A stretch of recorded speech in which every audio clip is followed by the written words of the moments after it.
#1 book in the country, Delivering Happiness, A Path to Profits, Passion, and Purpose. Tony Hsieh is our guest, CEO, Zappos.com Incorporated. The book is, like I said, #1 for the second week on the New York Times list. Tony, welcome to This Week in America. Great to have you with us. Thanks for having me. You know, when you mention Zappos, everybody says customer service, and what really sticks out as I'm reading the book is you're concerned about customer service, but equally important in delivering happiness and in delivering satisfaction is taking care of the workforce as well. And in your mind, those two go hand in hand: customer service as well as a happy workforce. Yeah, actually, for us, company culture is our #1 priority, and our whole belief is if we get the culture right, then most of the other stuff like delivering great service or building a long-term enduring brand will just happen naturally on its own.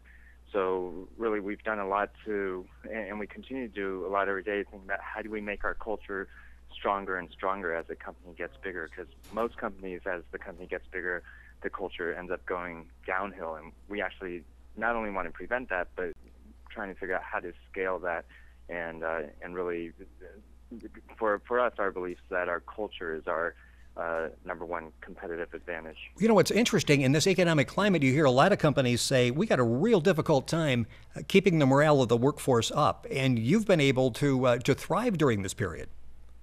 Well, I think it's because everyone views inspiring the culture and living the culture as part of their job responsibility, and we had set as an early goal to make the Fortune company's 100 best companies to work for list, and we're super excited actually to make that list for the last 2 years in a row.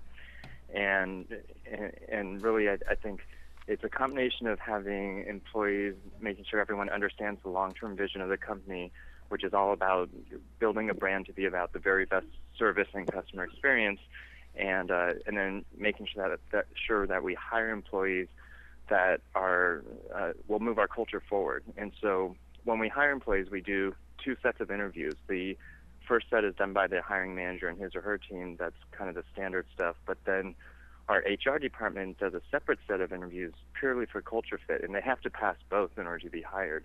So we've actually passed on a lot of really smart, talented people that we know can make an immediate impact on our top or bottom line. But if they're not a culture fit, if they're not going to drive our culture forward, then we won't hire them.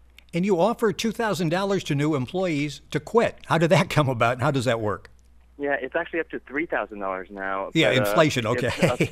A few years ago, it started out at $100, and basically everyone that's hired in our headquarters in Las Vegas, doesn't matter what position, you can be an accountant, lawyer, software developer, you go through the exact same training as our call center reps, and it's a 4-week program. We go over company history, the importance of company culture, our philosophy about customer service, and then you're actually on the phone for 2 weeks taking calls from customers. And at the end of the first week, we make the offer, and the offers that will pay for the time you spend training, plus a bonus of $2,000 or now $3,000 to quit and leave the company right now. And it's a standing offer until the end of training, and then we extended it beyond that now. And the reason is because starting pay in Las Vegas for a call center rep is $11 an hour. There's plenty of other call centers. And we don't want employees that are there just for a paycheck. We want employees that really believe in the long-term vision of the company and really feel like this culture is something that they want to be a part of and contribute to. You're listening to This Week in America on the Blue Funk Broadcasting Radio Network. Our website, thisweekinamerica.us. Guest on the program, the author, the #1 selling book in the country, Delivering Happiness, A Path to Profits, Passion, and Purpose, Tony Hsieh, CEO, Zappos.com. His website, by the way, with the book is deliveringhappinessbook.com. The book obviously available all across the country. Information on the book and Tony on our website as well. If people looked at this, they would go, wow, this guy has always been successful. He sells Link Exchange, makes millions of dollars. Zappos is acquired by Amazon. Let's go back to that worm farm. You said failure actually led you to success. It didn't start off where everything you touched turned to gold, did it? No, and that's actually part of the reason for writing the book is really to help other entrepreneurs and business owners to understand, from the outside it may seem like Zappos was an overnight success, but the truth is we made a lot of mistakes along the way, and prior to Zappos, I made a lot of mistakes and learned a lot of lessons, and so it's about sharing some of those mistakes and lessons and hopefully helping other business people not make the same mistakes. But the other part of it is, there's some people that whenever there's a failure, such as what happened with my worm farm, I ended up not actually making money from selling worms. That some people, when they encounter a failure, they end up labeling themselves as a failure instead of, I think, what a lot of entrepreneurs and what I describe as the entrepreneurial spirit is really this idea that failures are a necessary part of the path of getting to where you're going to end up. And I think too many people end up giving up too early. Well, it's interesting. You said something in the book that I loved, and nobody's ever said that before, and I've thought this for years. You thought about having a paper route, but in your mind, a paper route was just a way to get around the child labor laws. I mean, what a great thing to send kids out there that are 10 years old at 5 o'clock in the morning delivering newspapers. Yeah, and then, this was, I don't know how many years ago, 25 years ago or so. And, not on top of that, we had to do the bill collection, go door to door to collect the money. So if you actually add up, the total hours we put in versus how much money we made, I think it probably ended up being $2 an hour or something like that. An amazingly frightening amount of money. People look at this, and again, they look and they focus on, boy, this Zappos, he really built into something. This is very successful. There was a period where you were down to, just a couple of weeks worth of cash left and actually had to liquidate to keep the company going. Yeah, and I think the part of that just comes down to, do you believe in your idea or the company and really believe deep down that it's going to work, and combine that with do you have not only yourself personally but the people you're working with, the people in the company, do they have the passion to make sure get there, and ultimately it just comes down to what feels right. And that's a big part of, I think, learning. Part of the learning of becoming an entrepreneur is over time you start developing your gut as to what feels right and what doesn't feel right. And initially, you're going to be wrong, just like I was wrong about this amazing worm farm business that I thought I was going to have. But you keep trying over and over again, and then over time you hone your gut. And ultimately, that's, I think, what entrepreneurism is about. It's about having a combination of creativity and optimism, and with a small dose of reality mixed in. Well, you're actually a student of happiness, and it's interesting as you read the book how you keep focusing back on that. And you said you sat down, put a list together of the happiest periods of your life, and when you looked at them, really none of them involved money. It were other aspects, other qualities that made you excited about those periods, and money really was secondary.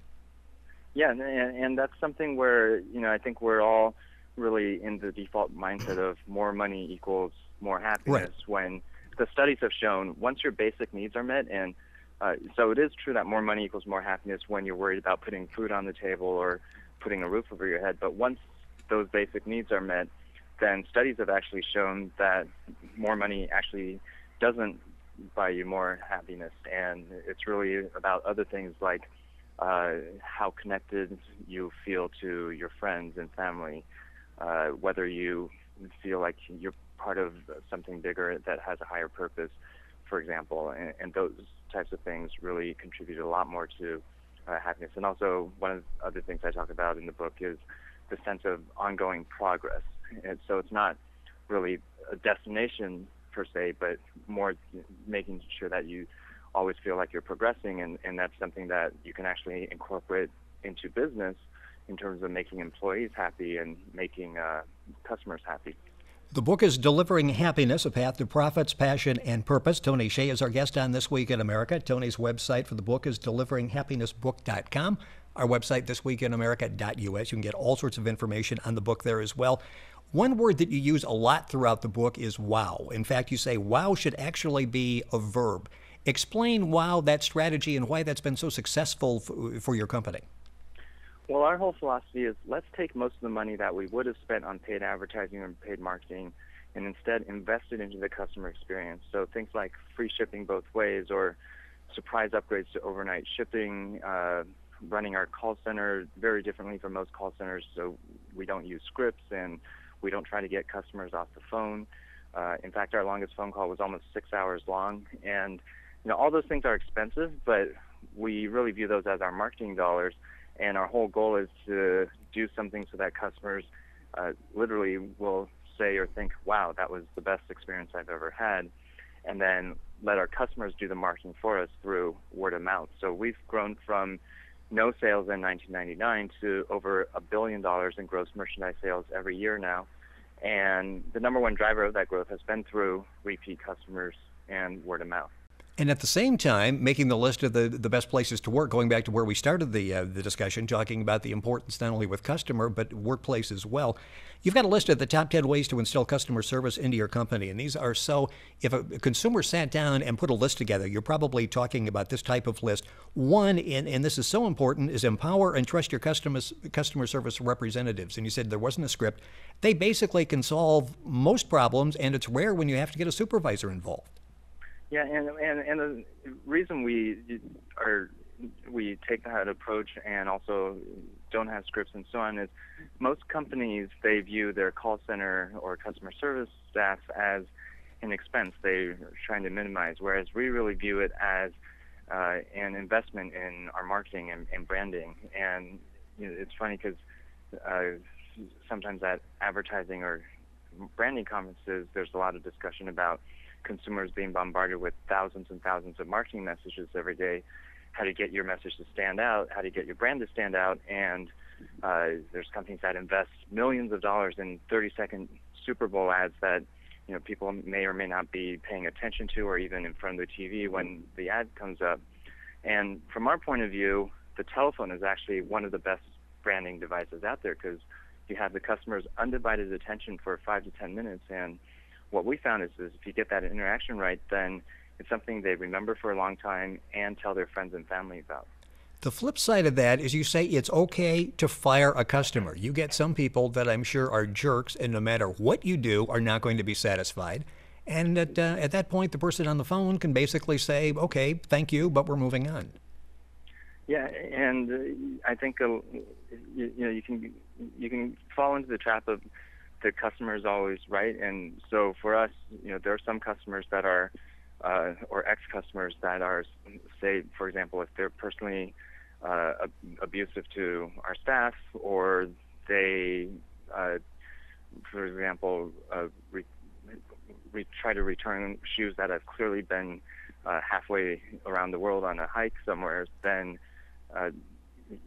those aren't the customers that we are looking to make happy, and we really are looking just to wow the customers that we want to wow, and it allows us to, by not devoting a lot of resources to those customers that we don't want, it allows us to better serve the customers that we do want. You're listening to This Week in America. Our guest is Tony Hsieh, author of the #1 book, Delivering Happiness, A Path to Profits, Passion, and Purpose. Tony's website is deliveringhappinessbook.com. You can also link on at our website, thisweekinamerica.us. Got a couple of minutes left in the program. And Tony, is just the nice thing about him, he's just a regular guy. He's a guy that created like 2 basically empires, sold them for a lot of money, has these great ideas, builds these great companies. But he's just like you and I, goes off to college and he schedules his classes around days of our lives. Not a bad deal. Yeah, that's a little bit of an overstatement. I would say I didn't actually know what Days of Our Lives was, but ended up that happened to be what was on TV. Well, it's amazing how you get hooked on it. You watch for a couple of days. I started with Young and the Restless. You watch a couple of days, and suddenly 12 years later, you're still watching the same program. Of course, he's not quite like us. He went to Harvard as opposed to the public community college that I went to, but it's basically the same type of thing. One thing, Tony, I know you'd like to come out of this book is have other companies look at what you've done, the culture you've created, and basically change the way the workplace thinks. Yeah, well, I guess one thing I should make clear is we're not out there trying to say, oh, other companies should have the Zappos culture. In most cases, that would actually probably be the wrong choice. But what part of the message of the book is that companies should have strong cultures where employees are happy, and what that means will vary from company to company. And it really just comes down to coming up with a list of core values that the company really believes in, and then making sure that you hire and fire people whose personal values, depending on whether their personal values match the corporate core values. And once you have a company or a team that all are following the same list of values, then the alignment that you get out of that, it really allows everyone to move forward that much faster. And there's actually, this isn't just an idea. This is actually backed by research that has shown that great companies, in terms of long-term financial performance, one of the important ingredients they have is very strong cultures. Well, like sands through the hourglass, we're out of time here on today's program with Tony Hsieh. The book is Delivering Happiness, A Path to Profits, Passion, and Purpose. It's available all across the country. Number one, you can link onto our website, thisweekinamerica.us, to get information. Go to Tony's website, deliveringhappinessbook.com. Tony Hsieh. Tony, thank you for joining us on This Week in America. Yeah, thanks for having me.